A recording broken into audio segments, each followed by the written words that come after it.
Magandang araw. Ako nga pala si Rian Portuguese, your millennial psychologist, at welcome sa All About You, kung saan ito ang safe space mo at pag-uusapan natin ang tungkol sa'yo. Para sa araw na to, basahin natin yung tanong na, natatakot akong magdesisyon sa life. Paano ko malalaman kung tama ang desisyon ko? Hindi ko mabibigay kung paano mo malalaman, syempre, kung tama yung desisyon mo, di ba?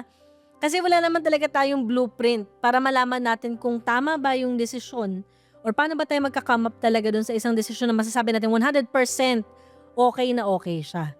Well, sa lahat naman ng mga sitwasyon na kung saan magkakaroon tayo talaga ng desisyon na makakaapekto sa buhay natin at maraming tao din yung po pwedeng maapektuhan sa ganitong klaseng desisyon, malamang nakakatakot yun.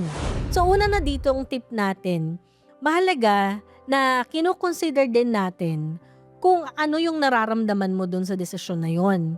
Kasi sasabi natin natatakot ako, 'di ba? Yan, emotion 'yan. Natatakot ako. So kailangan may consider 'yan, yung takot na 'yon, ano ba, saan ba siya nanggagaling?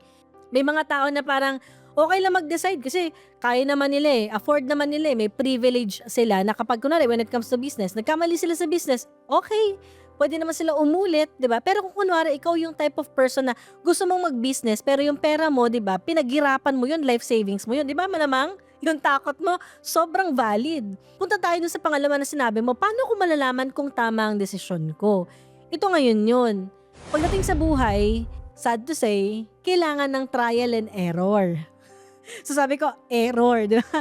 So ibig sabihin sa bawat trials natin, may chance na pwede talaga tayo magkamali. Yun naman yung reality nun eh. So ibig sabihin dito, malalaman mo lang kung tama yung desisyon mo kapag nag-decide ka na. Pero minsan, nalalaman kaagad natin na okay yung desisyon natin base dun sa kung ano yung nararamdaman natin nung binitawan natin yung sinabi natin. So mahalagang pakinggan mo yung sarili mo, pwede mong practicein. Consider mo ano ba talaga yung impact nito sa'yo. Palagay mo ba magiging masaya ka ba dito? May glimpse ba na parang may saya? May glimpse ba na parang may hope kapag ginawa mo siya? Kasi kapag kinikilig ka ng konti at may mga spark na parang may hope siya, baka pwede mo nang gawin. Parang mas nakakatakot na mabuhay, 'di ba? Na hindi tayo sumubok. Kung minsan okay lang mag-try at magkamali din. Kasi hindi naman kailangan laging perfect talaga yung lahat ng decisions natin. Hindi naman din yan 100% failure, 'di ba? Sa lahat ng trials na ginagawa mo, importanteng meron kang binabaon para sa susunod na susubukan mo siya ulit, hindi na siya 50% na mali. At least 25% magkakamali ka pa rin siguro, pero at least mas alam mo na siya. Hopefully nakatulong sa iyo tong episode na to.